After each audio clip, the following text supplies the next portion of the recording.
brought to you by V-Guard. નમસ્કાર, super 6 સાથે હું છું નીરુ। આમ તો આપણે દરરોજ સુપર 6 માં 6 અલગ-અલગ મુદ્દાઓની વાત કરતા હોઈએ છીએ, ટ્રેન્ડિંગ ન્યૂઝની વાત કરતા હોઈએ છીએ, પણ આજે આપણે વાત કરવાની છે રાજકોટની। આમ તો આપણે રોજ 6 મુદ્દાઓની છણાવટ કરીએ છીએ, પરંતુ રાજકોટની જે ઘટના છે તેના પર આજે આપણે વિસ્તારથી કરીશું વાત અને તંત્રને પૂછીશું સવાલ। વાત કરીશું હાઈકોર્ટના આકરા વલણથી લઈને પરિવારના વલોપાતની વાત કરીશું, પરિવારના કલંપાત વચ્ચે ધગધગતા આક્રોશની આગની।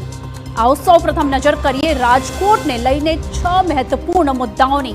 સૌપ્રથમ આપણે વાત કરીશું હાઈકોર્ટે તંત્ર અને સરકારનો ઉઘડો લીધો તેની। હાઈકોર્ટે કહ્યું કે અમને સરકાર અને તંત્ર પર જરા પણ ભરોસો નથી, કોઈ પણ મંજૂરી વિના તંત્ર 3 વર્ષથી અહીં ગેમ ઝોન ચાલતું હતું અને આરએમસી શું કરતું હતું।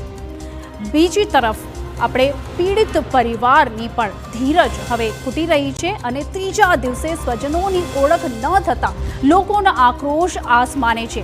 પરિવાર તો પીએમ એટલે કે પોસ્ટમોર્ટમ રૂમ સુધી જવા દેવાની માંગ કરી રહ્યા છે।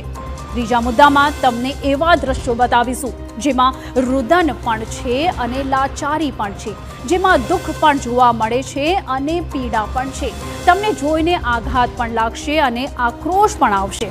ચોથા મુદ્દામાં વાત કરીશું રેમલ વાવાઝોડાએ પશ્ચિમ બંગાળમાં વરસાવેલા કહેરની। ભારે પવન સાથે વરસાદ વચ્ચે અનેક વૃક્ષો પણ ધરાશાયી થયા છે, જો કે અગાઉની તૈયારીઓના લીધે મોટી નુકસાનીમાંથી મળી છે રાહત। પાંચમા મુદ્દામાં વાત કરીશું ઝારખંડની રાજધાની રાંચીના એક બારની, જેમાં 19 સેકન્ડમાં બારમાં ઘૂસીને એક વ્યક્તિને 2 ફૂટના અંતરે છાતીમાં ગોળી મારી દીધી તેની। અને અંતમાં વાત કરીશું વિશ્વના સૌથી ઊંચા શિખર માઉન્ટ એવરેસ્ટ પર જોવા મળેલા ટ્રાફિક જામની। વેકેશનનો માહોલ છે ત્યારે દેશ સહિત દુનિયાના દરેક ખૂણા પર ટ્રાફિક જામ છે।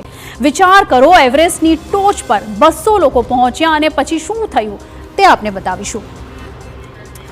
આવો સૌપ્રથમ Brought to you by V-Guard.